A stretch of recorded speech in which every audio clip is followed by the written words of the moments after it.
We will go ahead and post the recording on our DFA website along with a slide deck for folks will be able to reference on their end.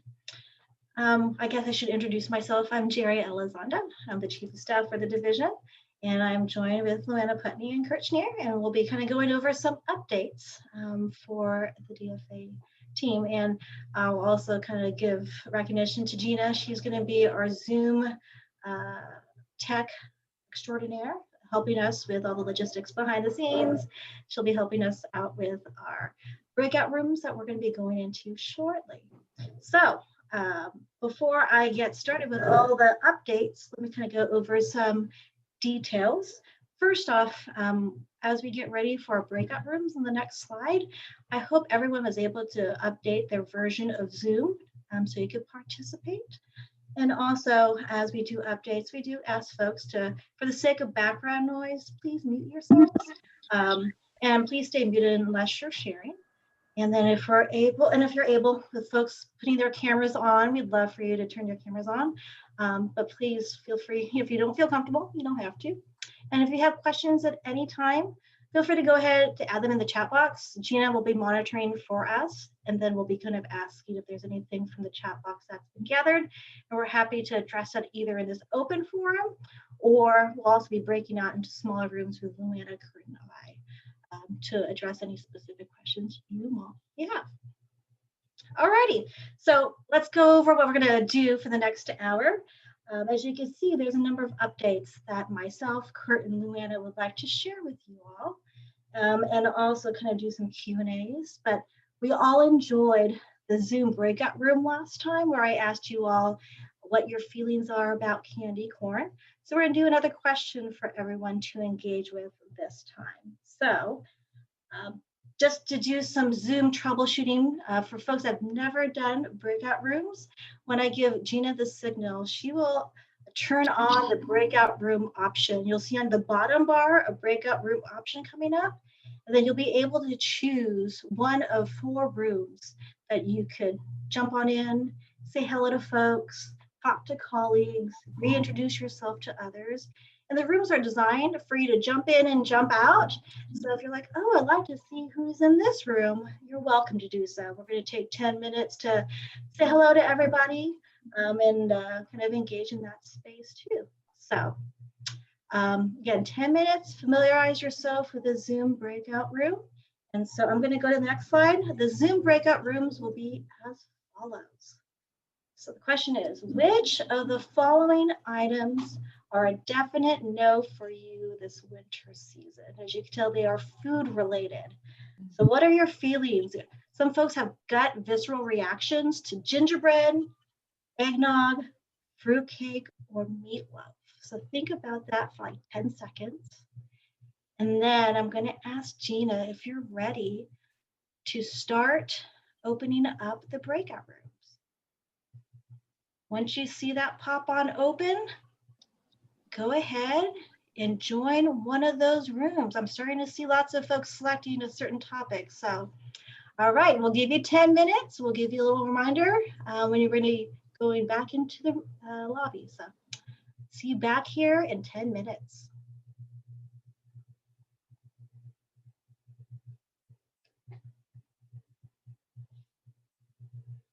And for folks that are still in the lobby, let us know if you're having difficulty trying to find a breakout room. I'm having difficulty. All right, Jessica. Where would you like to go? Yeah, where would you like to go? Eggnog. Eggnog. Okay, let's see what magic Gina can do for us. Okay, y'all, meatloaf, gingerbread, eggnog, or fruitcake. What's your feeling? And Gina, this is Carla. I'm not seeing any breakout rooms either. Okay, where would you like to go? Let's go with meatloaf. You got it. Thank you.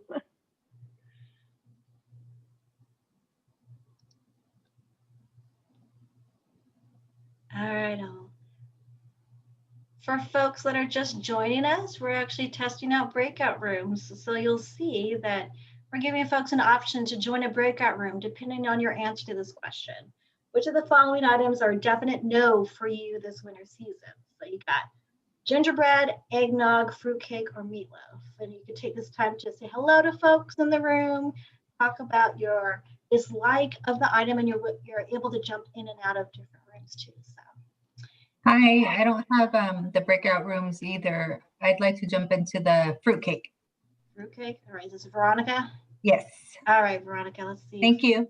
Oh, Hi, Gina. This is Juana. I can't get in either. Then I'll go to fruitcake. Okay. The popular one. oh my gosh, there are a lot of people. Fruitcake is a winner. Well, maybe not a winner for these. Anybody else having any other issues with joining a breakout room? This is Carol. I'd like to go to eggnog, please. No problem. You can send Adam Jensen to fruitcake as well, please. Got it. Gina, And do you- Erica Macias to fruitcake, please. No Thank you. problem.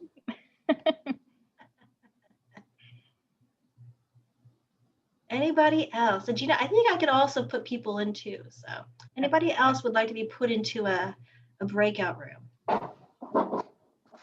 Teresa, are you deep in thought or you're or you're just like, I'll just wait it out? I'm just, yeah, I don't see an option. Okay, well, you tell us. Would you like Meatloaf. meatloaf? Okay. Gina, I'll try doing it on my end. Let me see if I can do that. Okay, So, thank you you. want meatloaf? Okay. Uh-oh. Hi, this is Trina Keller. Can you send me to fruitcake, please? Of course. Thank you. You know, I don't know if I was able to do it for. Did Hi, you? this is Corelli Gonzalez. Can you send me to meatloaf, please? Of course. Thank you. Gina, did you get an option to put them in a room or? I do, but you must have sent Teresa because I she's not know. on the list anymore. But where is she? Okay. That's why I would rely on you. Oh no. Teresa, where are you, Teresa? She's in the waiting room. She's coming back. Okay. Oh man. Sorry, Teresa. Oh my gosh. Okay. It's okay. Okay, now I'm gonna leave it to Gina because clearly I don't know what I'm doing. You had So, mentioned you had mentioned meatloaf, right, Teresa? Yeah, I'm flexible though, whatever's easier. okay, I'm not gonna do it anymore, Gina. I'm gonna mess it up.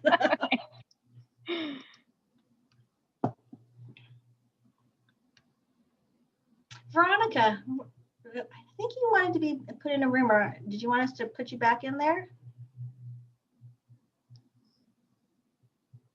Was it a different Veronica? I think it was a different one. Oh, okay. All right. Anybody else would like to be put in a room?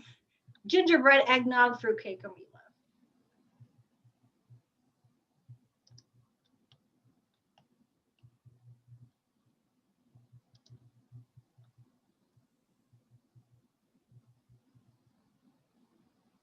Or if you don't want to go, I must tell you, my not favorite item is fruitcake. So I'd be joining the very, very big fruitcake room right now.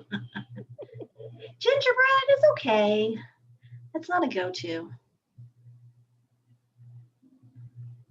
Meatloaf, I was telling Gina this story. The meatloaf I grew up with had raisins cooked into it, and that's just a no for me. Meatloaf with raisins, so I have a passion, a hatred for meatloaf with raisins.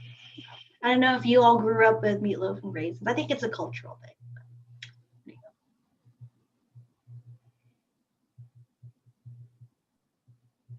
Hey Gina, how are we doing on time? Should we give folks like a minute or like whatever warning? You said 06, right? Or 10 minutes? Uh-huh. Yeah, so we still got about 4 minutes. Okay, cool. Yeah.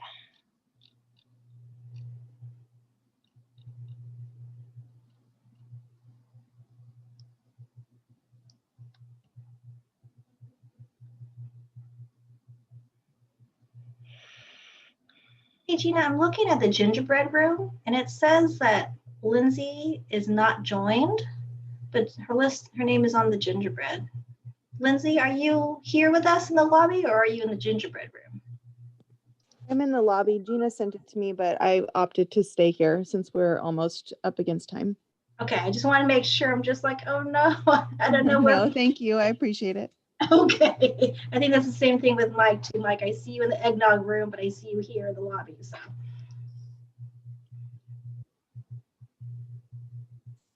Alrighty, I guess I'll go. Oh.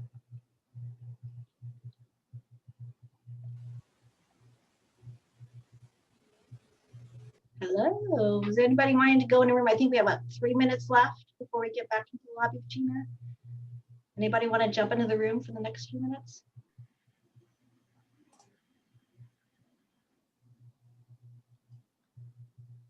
So Gina, if you were to choose a room, what room would you choose?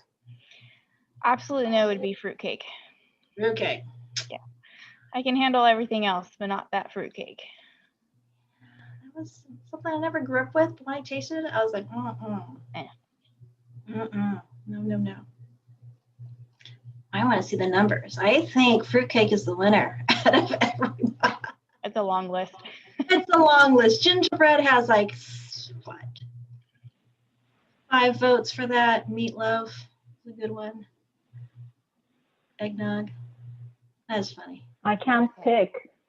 You can't pick? Bianca, I thought Can I pick all 4? Can you pick all 4? I don't think with the Zoom capabilities that you could really join a full room simultaneously. You could jump in and out for sure. Hey, Gina, can you assign me to the fruitcake one now? I don't have the option to like choose break room. Oh, okay. Yeah, I no don't problem. switch them. You want to see what's happening in fruitcake, huh? Yeah, very curious to hear all of the hate. There's a lot of fruitcake folks over there. I've heard.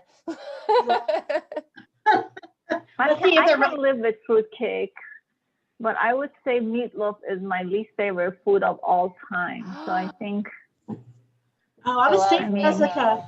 See, I grew up with meatloaf with raisins cooked into it. Oh, I can't do raisins. Really? It's a And cultural. meatloaf? It's a cultural thing in Okay. Filipino meatloaf. Yeah. Had raisins, and that's just I draw the line with raisins. Oh, maybe I join eggnog. I hate eggnog. I know you don't. I think I'm more passionate about that one, so I will. So Jessica, I take it you haven't eaten meatloaf with raisins cooked into it. Gina, can you send Carol to fruitcake, please? Of course. All right, fruitcake's popular. Hey Gina, when should we give them like the minute warning or whatever? I will right now, actually. All right. Wow, I think we learned a lot about our colleagues in there. Next year, I'm bringing fruitcake. When it's safe for us to gather, we'll have like a little, we'll have a welcome back. We'll have fruitcake for everyone to enjoy when we are able to reconvene on campus. Oh.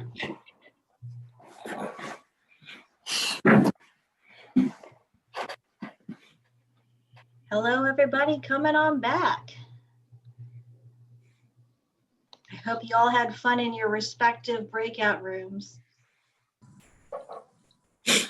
With some good conversation. About the food or about something totally else? Oh no, about the food. About the food. Well, I can confidently report that the fruitcake people were off the chain. They were just. The numbers were quite astounding in terms of where people's passion or dislike of a certain item. So thank you for kind of participating in that. I think it's always fun to kind of see how people react or have certain passionate thoughts about what your favorite or not favorite items there too. So from what Gina and I could see, the clear item that was a definite no for folks was fruitcake. Gingerbread, there was a few people in there. Eggnog, a few people, but fruitcake takes the cake. That's not a problem. Yes, we did. But You had to have fun when you're in fruitcake. So I'm curious, what makes fruitcake the least favorite? What were the themes? It's not really fruit. Exactly. Or a cake. It's like putting also broccoli in the cake. It just doesn't belong. There you go. There And you it's go. nothing but, and it does not make itself fresh either. It's not like a fresh cake usually. I think it's like Exactly. the more it cures, the flavors are enhanced in whatever way, shape, or form. So You know, something you have to cure, you kind of wonder, what do I really need to eat something that needs to cure? So, I mean, It becomes malt. oh, there you go. there you go. Well, to each their own. So thank you. And I hope you're able to figure out the breakout rooms kind of settings. And so, you know, when we break out again, if there's any issues that pop up, Gina and I will be here to kind of help out. So, all right, well, let's continue on. I know we have a number of updates that we'd like to share with the entire group. So I'm going to go ahead and kind of pass the baton over to Kurt Schneer. So Kurt. Thank you, Jerry. Is that me or is that somebody else? Okay, hopefully it's right. Well, everybody, I just wanted to thank all of you who were able to come to the fiscal responsibility presentation that we had on December 4th. Hopefully you were able to attend. And if you were not, there's a link there for the presentation that was done. We actually, I think, had over 600, Lana, I believe that was correct, that we had that joined Luana and I. Yeah, so it was really good showing and really good opportunity to talk to the campus about just our sort of financial situation for the campus and some of the work we're working on, looking at the proposed salary and time reduction program for the campus. And there's also a survey that we've asked for you all to fill out over, I believe, till through today or into early tomorrow. Is that correct, Luana? It's through today, through the end of today, I yeah. believe, yeah. And it'd be an opportunity for you to sort of provide some feedback about what we provide, what information we provided to you about the different models we were looking at, and also just some general, you know, open questions about how we move forward with sort of fiscal transparency for the campus and things that we can think about in cost saving measures moving forward and as we sort of move forward as a campus. And so I'm happy when we do the little breakout rooms to, I don't know why I put my hand up for thinking it was a breakout room, doesn't mean anything, but for an opportunity to talk with you all when the time comes, if you'd like, but in the moving forward. But were there any questions you all had about the presentation or things in general? And feel free to use a chat. Feel free to use a chat if you want to kind of put your question, or you can also raise your hand. We'll also kind of monitor if there's any hands that are being raised in the participant box. So there was a lot of questions collected in that Q&A channel during that presentation. And I know there was only a few questions that were actually posted after that meeting. So what is the process to kind of go through the rest of those and address those questions? It's a good question, Melissa. We're working on that, to be honest. It's it was pretty daunting. I think we were working on it over the weekend, and was it 300 particular comments or something like that we had that we were working through and trying to, we've been working on organizing them into thematic areas and then trying to figure out overarching questions that then we can answer those questions to sort of address multiple questions at the same time, if that makes sense. And so we're still fleshing that out. We'll be putting it up. I really see some of the questions as being a little more longer term because a lot of it were some very higher level questions that we're working on, but we will be updating the Q&A moving forward on the website as we progress. So it's not, it's just taking us a little more time than we anticipated to get to them. Yeah, understood. It just wasn't clear from what was posted on the website if those were going to be addressed. So I don't know if you might want to put a note out there just so people know that you are looking through those. Yeah, we could probably do that. Yeah, we're going to have to work on that. I guess maybe this weekend.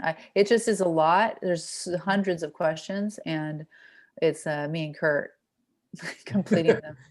Yeah. Yeah, no, totally understandable that it needs time. I think it's just letting people know that we didn't ignore those questions, that we're reviewing them. You know? That's a really good feedback. Thank you. I think Jody's on the call, so perhaps we can reach out to Jody on this. But that's really a thing. We'll do that we'll try to put a little bit like a some sentence in there that points that out. And David Ellington and Nicole they've looked at several of the Q&As, and they've asked Kelly to look at several, Kelly Anders, APO director. So we should have more of them complete pretty soon on some of the HR side. Yeah. And the And I- feedback. Oh, And sorry. I was just going to mention, I appreciate your feedback, Melissa. I know that, I'm also working with Kurt and Luana to update the website. So, and you know that we're constantly updating. So you'll see some updates coming up hopefully by tomorrow morning, or just an acknowledgement that we are also moving forward with getting as much responses posted as we can. So thank you for the feedback. We do have one question in the chat from Emily Bustos asking, how has the response rate for the survey been? Good question, Emily. I believe yesterday, or actually, well, Cinnamon can probably answer this question better than I can if she's on the call. We were at, was it 389 yesterday, Cinnamon? And do you know what we're at now? We have 606 right now. Okay. So roughly a third of the campus. That's a pretty good response rate, I think, right? It's very good, yeah. Okay, Yeah. good. Which means there's going to be a fair amount of material that we'll have to review starting. There is a lot for you all to read. Yeah, because just to give you information, will be a decision regarding the salary and time reduction program will be provided to the campus on December 15th, which is Tuesday. And so Luana and I will be reading things over and talking with the chancellor about the feedback we received to make a decision based on all the feedback we've gotten from the campus. So yeah. So we have some homework for the weekend, it sounds like, Luana. Yes. Yay. I just wanted to make a comment on the presentation and the way it worked, because I know there was some discussion about maybe doing it in smaller groups and separating faculty from the staff and things like that to try to manage things better. But I really appreciated that everybody was there and that I could see and hear what people from other divisions and from on the academic side were thinking about and what's on their minds. I think it was, for me, it was very useful to just have that broader perspective and see those questions and see those concerns and get a feeling for, the other part of our world. So I just wanted to make that comment that it may have been difficult, but it was useful to me. I appreciate that, Sean. Yeah. Thank you. Because we were kind of kicking ourselves at one point, like, oh my gosh, what did we just do? With over 650 participants on the call, it was really hard to manage. But I do think some people appreciated at least that first call, all being together when we talk about something so big that affects all of us. Yeah. I think we really wanted to reflect it's a one community type framework. So that was the objective. So moving forward, we might have to talk to particular groups as needed, but it is one community that we are all part of. Well, that was successful. Thank you, Sean. Kurt, have you thought about using breakout rooms can you use that type of functionality for those types of sessions where you can, by topic, break out and have smaller discussions so that people can have more interaction? Is that something to be considered? I think if there's the 300 limit on Zoom, right? I think that's what we hit. And so we knew we were going to get registers over the 300. So we had to only use that format. I think if we did smaller groups, we could use the breakouts, but we need somebody in each of the breakout rooms sort of to handle those pieces. Right, Luana? Is that right? Yeah, that's right. And we'd need them to register. Part of this was, we wanted it to make it easy and say, show up, and let's have a town hall. But it throwing it, that means that more people register, they didn't have to pre-register, more people came. But when you have over 300, you have to use a webinar type account. And so it automatically creates this webinar, which, I think is funky. I don't love it. So, we could do something like have people pre-register, and if we get more than 300, just do a second one, to where we would be able to then use the breakout rooms. We could do that, yeah. Yeah, I think when we had opportunities, when we had like leadership council and you're able to break off into tables and you're able to cross-functionally talk about topics, but you still had more time and space for discussion. But thinking about how to do that virtually, you may have to break into more Zooms and do it through breakouts, but then still allowing for the conversation to happen, which I think is really meaningful. And I think people are longing to be part of the conversation. I think that's just thinking creatively about how to use the tools. Totally agree. So yeah, very much. Thank you, Emily. Other suggestions from the group? Happy to think about improvements about how we do this moving forward, because we want to keep doing this regularly. In the spring, I don't know what interval, but we'd like to have a few more town halls to have more discussions as we move forward. We've talked, the chancellor has talked about wanting to do this as well, Luana, right? Yep, absolutely. Yeah, I mean, it's going to be, he's very, very much into transparency, as we all should be.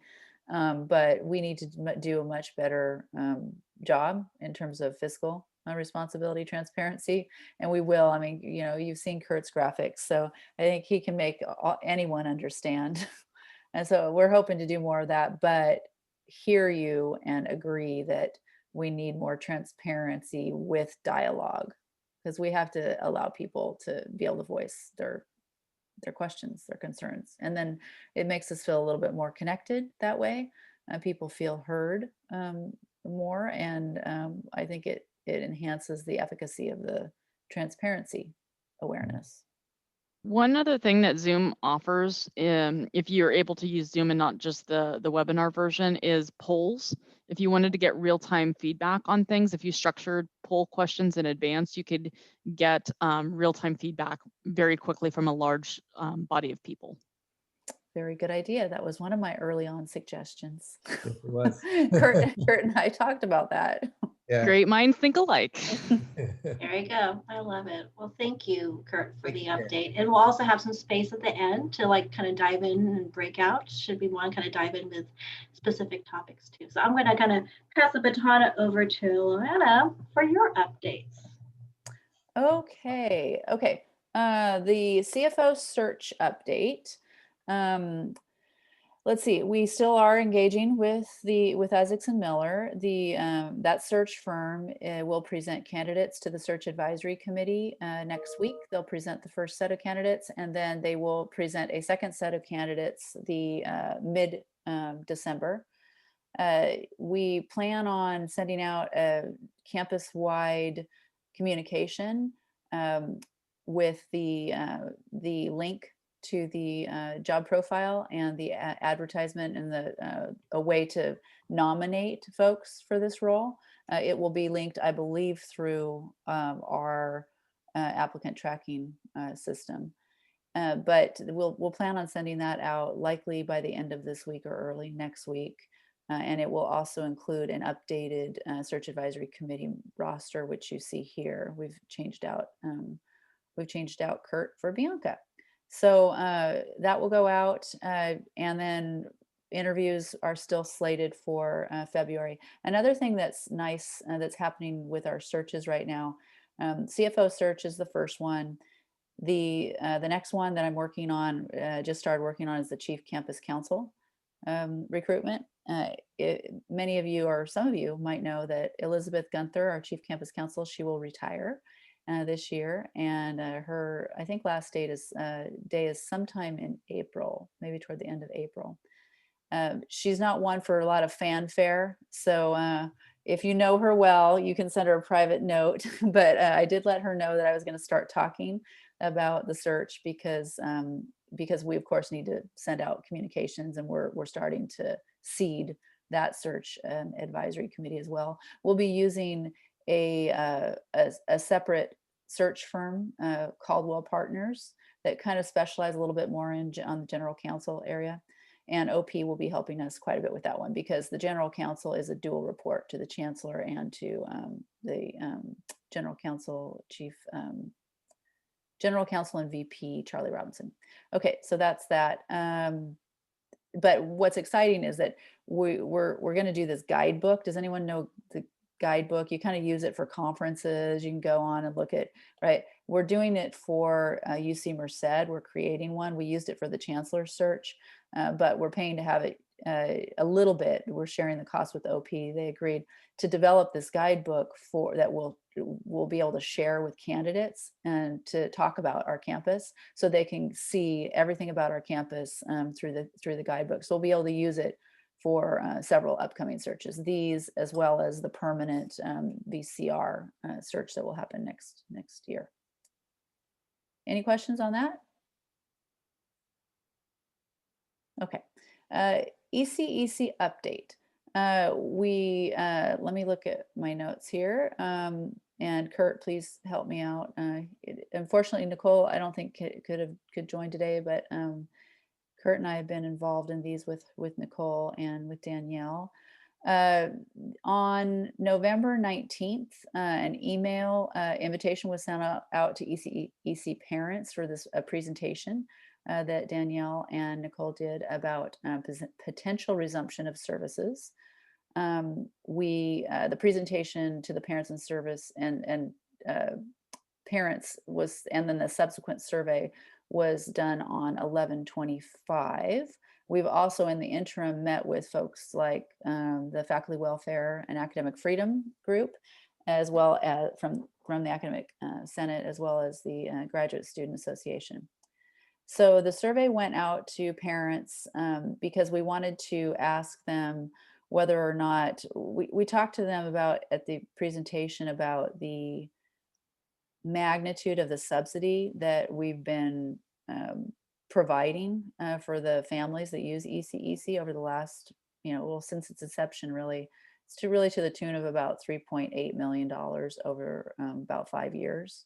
So it's a significant subsidy. And with the current financial crisis, we wanted to have a discussion with the parents to understand what their aptitude is, what their capability is, what their willingness is to pay extra if we were to resume the operations.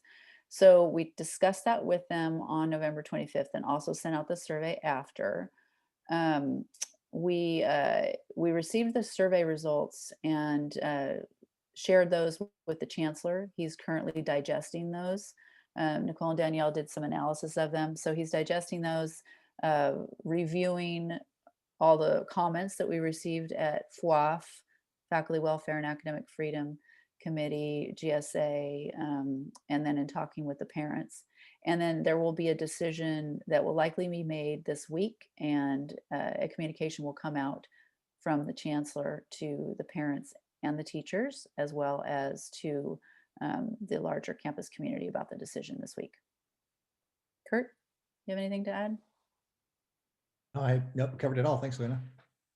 Yeah, and for full transparency, we were exploring both working with a vendor to provide these services, as well as continuing to provide them internally. We did not get to the point of negotiating with the vendor. We were only in the, we sent out an RFI, one vendor responded, and we were in the analysis stage of their financial pro forma. So that's kind of the information that the chancellor was weighing as well. Okay, job bank updates. Been working with Class and Comp, Marcia, Michelle, David Ellington, Nicole, and others, they're reimagining a little bit about the job bank. So Michelle, I hope I don't get this wrong, so please chime in if I do. But they're working creatively to try to separate out those COVID related jobs and having that kind of as a separate track to the kind of exchange, the exchange bank where someone needs someone to help out temporarily because they can't fill their backfill, and they need urgent help. And then someone's got a little bit of bandwidth. Well, that's not necessarily the COVID service related, which is our CRC, our COVID response team, or the kiosk work, or the monitoring, or the testing. Those are some really more COVID-19 directly related work. So we're gonna have some new communication around that. Michelle, do you want to add anything? Essentially, our team's been working on the narrative as well as updating the website language that will encompass the ability for our non-represented employees to volunteer through the approval of their supervisor to assist our UC Merced COVID-19 task force. So there are specialized part-time opportunities where there's been a designated need, and we're going to showcase that in the form of a communique as well as updates to the website. So we're hoping to wrap that up at the end of business tomorrow and get that information out to employees before the holiday so we can start looking at staffing those positions. Great. Thank you so much for working on that. Can I add something, Luann, to this? Yeah.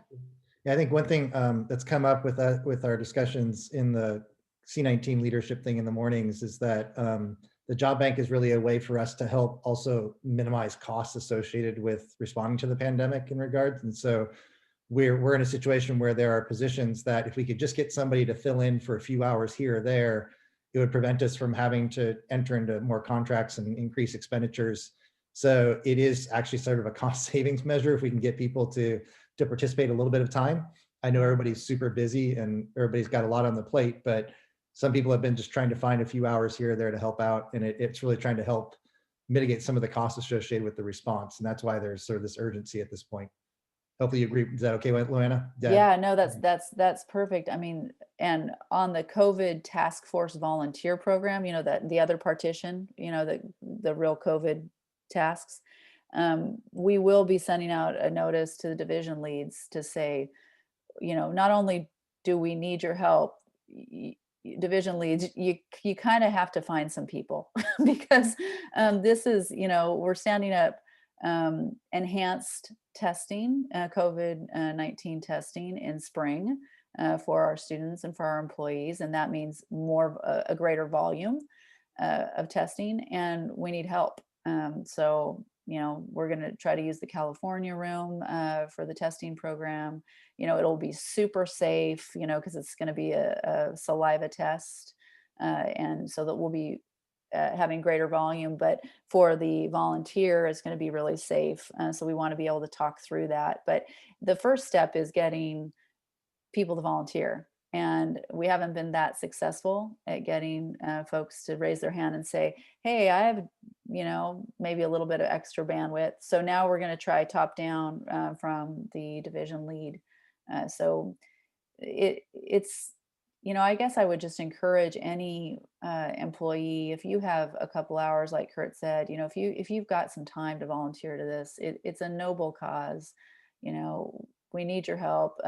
Chancellor was just on a CRC, the COVID Response Center kind of group, folks that came from the Job Exchange Bank this morning, and I was listening in, and you know, they're kind of rock stars. You know, they call them, they say they're moonlighting to help our campus, you know, stay safe in this pandemic. And it's absolutely true. So any number of us who has any time on our hands, putting yourself in the job bank or this COVID task force volunteer program doesn't mean that you don't have enough to do in your regular job. It just means that the campus is reprioritizing what we all have to do right now. That's all. Questions? Any questions, you can put in the chat or raise your hand or chime on in. And do know we also have time to, you know, have some breakout rooms when time allots. I know we end at the 4 o'clock hours. So. No questions? I don't see anything. Jan, do you see anything on your end? No?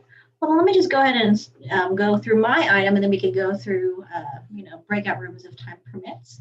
I wanted to share with you all the Imagine 23 campus strategic planning, and also kind of, you know, look at Kurt if there's some other things he wants to chime in at the end. But you may have already seen some messages come out from Chancellor Munoz, but also Provost Canfield, about the campus doing its first ever campus-wide strategic plan, really looking at 2030 and where we will be in our 25th year of operations. And so you may have already gotten an invitation from my calendar to participate in engagement sessions, a 1-hour Zoom session. And this is an opportunity for us as DFA team members to express thoughts and ideas about the initiative. And do know that these type of sessions are being held throughout campus to target our students, our faculty, our staff, also community members, alumni. We're trying to get as much feedback as to where people's thoughts are as to where the campus will be in 2030. And I want to thank our auxiliary team. We just had our session on Tuesday and we had a great turnout, and I appreciate everyone's engagement and involvement in that process. Because truly your contributions, as you can see here on this slide deck, will really kind of help us distinguish us as a research institution and also as a UC campus. It also helps us identify those high-level initiatives and strategies to kind of help us advance our goals. It also helps us kind of see, like, are we on the right track with the goals that we currently have drafted at this point? So your thoughts and feedback are definitely appreciated at this time. We'll be doing this between now and the end of January. So you can see here that for DFA, we have 3 more engagement sessions. Got Thursday the 14th, 25th, and 29th. So you can see here, we already have an invite in your calendar. We will be targeting these populations to engage in more in-depth conversations too.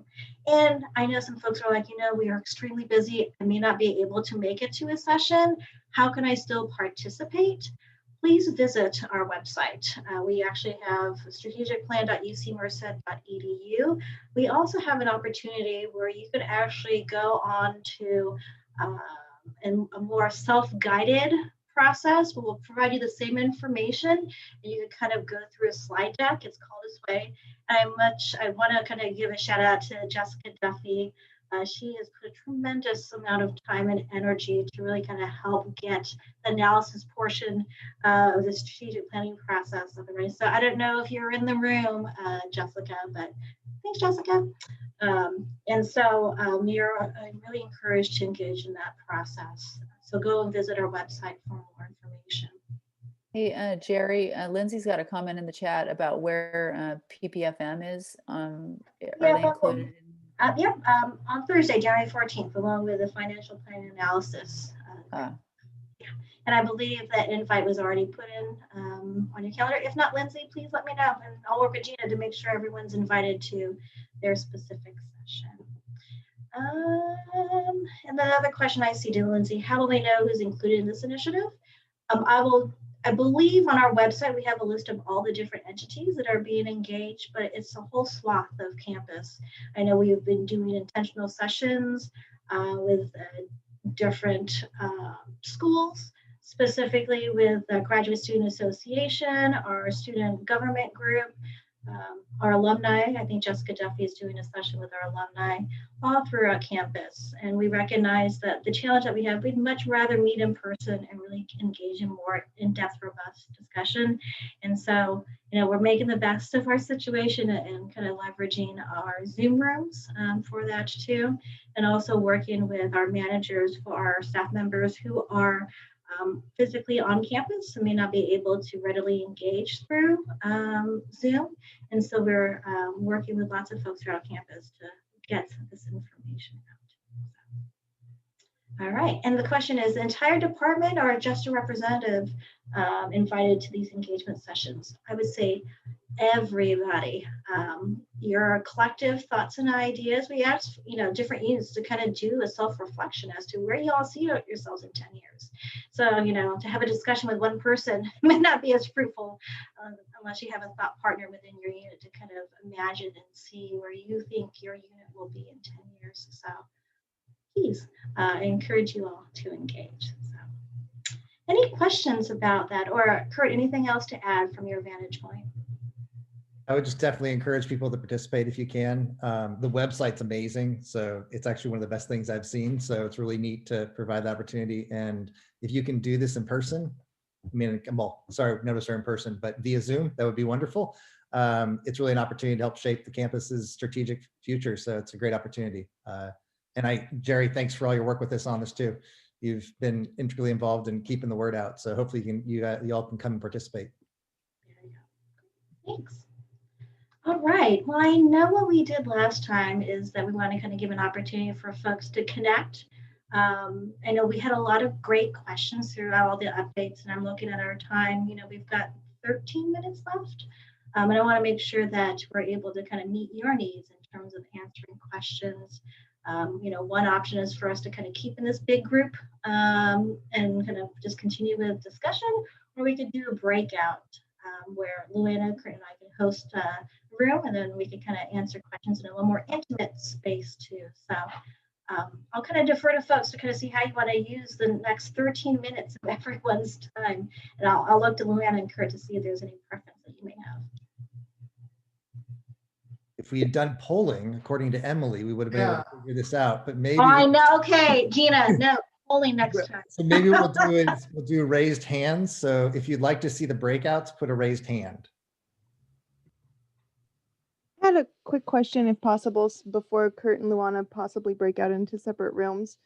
To discuss the survey responses earlier, since Cinnamon mentioned that there's over 600 responses, and you guys indicated that with the responses from the last town hall being challenging to go through and to have a final decision being made by the 15th, which is 5 days away, how do you foresee going through 600 plus responses in a timely fashion to also drive a decision?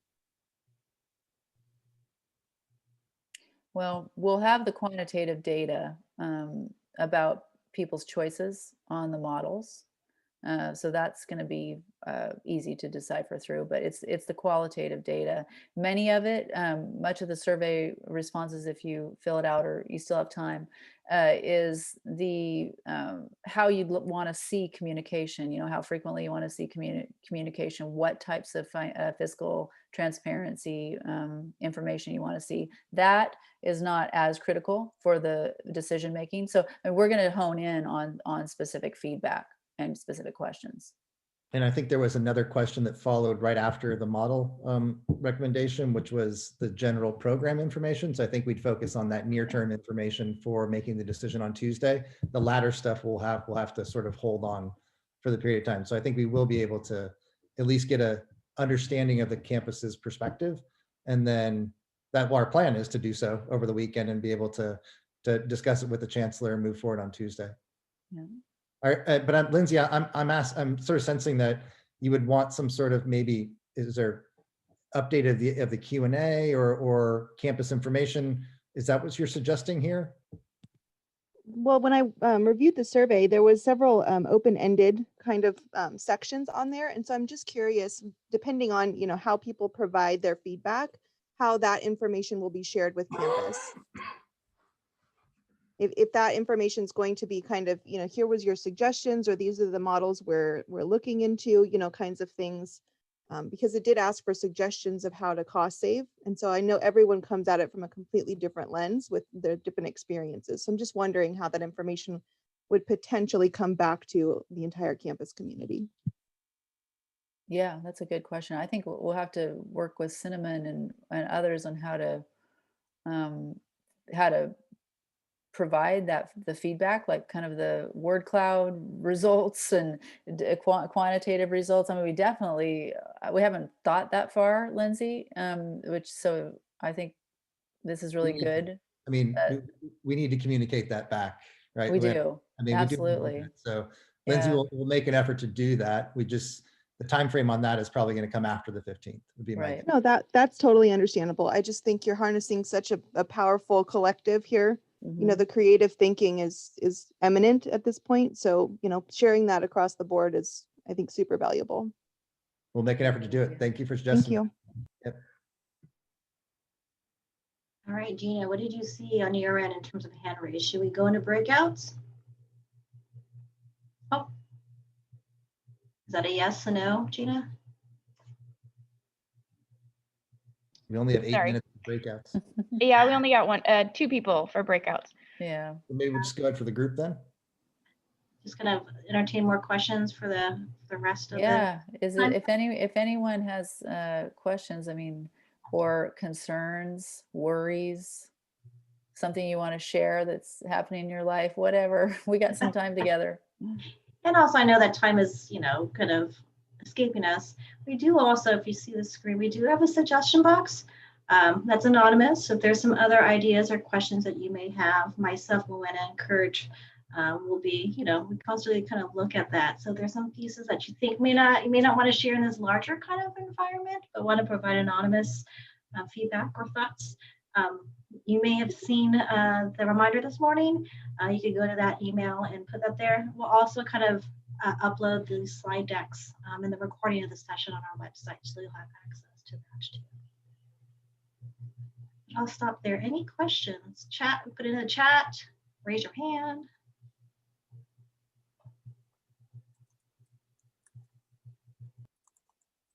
Don't send you a fruitcake. Okay. Hi, James. We're just saying when we're able to gather once again in person, we'll have a big fruitcake party, right? The word cloud, I think is a good idea. Danielle says we can do it on Qualtrics. So hopefully it takes out words like the and is and stuff like that. But yes. Yeah. And also, oh, go ahead. I just had a question about the search for the CFO for the VC. Luana, could you talk a little bit about how the search committee was formed? I just don't have a lot of transparency around who got picked and how they represent the campus, and specifically like for the Division of Business and Finance, like how do we see ourselves in the search advisory committee, and like who's kind of our champion and advocate for the things that we are looking for in a candidate for the CFO? That is a very good question. And I would say your champion's Bianca, maybe. But we did want, so some of these roles, of course, the chancellor always selects the chair of committees for his direct report. So he selected Mike McLeod as the chair. I'm going to go through these. We, to be quite honest, the chair, the chancellor, and I went through and said, okay, what kinds of positions will we need for input on this recruitment? We selected, I think Marjorie is on here. Is Marjorie on here as well as John? Yeah, we selected a couple folks from the Office of Research we thought who could give us some really good input, because our march to R1 is real, and it's very important, and we need somebody who really understands this area. So that's why we have two kind of where you might feel like maybe it's a little bit heavy, but that was our thinking there. There's also Josh Dubroff who's on there too. Yeah, so Josh is from DFA. So is Bianca. We always select at least one dean. The search that I'm putting together for Chief Campus Council also has a dean on it, so we selected Mark there, and Charles because of the nexus between the auxiliaries on the student side and DFA for sure. Bianca's on here. Let's see, I'm just trying to read this. Danya, we always want the chief, that EDI perspective. So Danya's on here for her EDI expertise. Faculty representative, undergrad, grad, and staff are all come from those groups, those represented groups, the Staff Assembly, GSA, ASUCM, and Committee on Committees through the Academic Council or Academic Senate. So they always provide us those nominees. Does that help?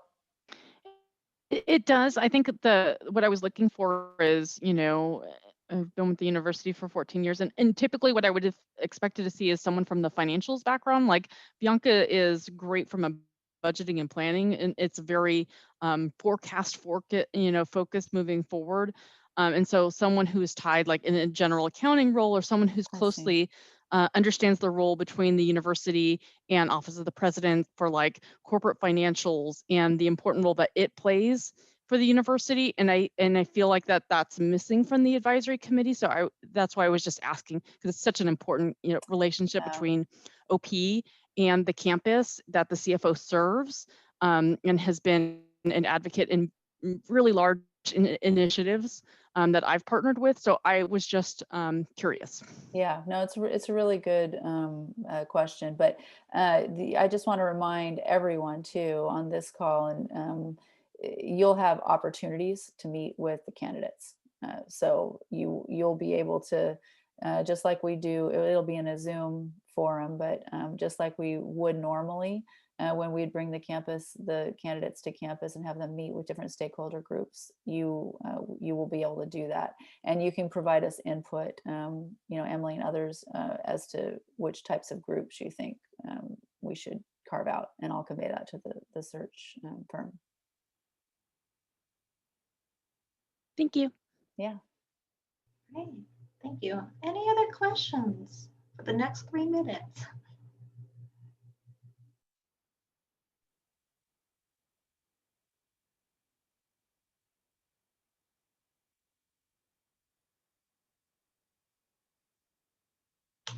If none, I appreciate your time with us. I know that the last open house was a great opportunity for us to connect, and I hope this kind of met your needs too, for us to give you timely information and updates. As I mentioned earlier, we do have an anonymous suggestion box that you're welcome to put any other thoughts, questions, ideas. Again, you already have the link to your email. And hopefully you were able to see our DFA update, our newsletter that we publish on a monthly basis. It came a little late this time because we were so focused on trying to get that financial information out there on our website. So please take the time to read our newsletter. I know there's a lot of information in there, especially with a lot of our project updates.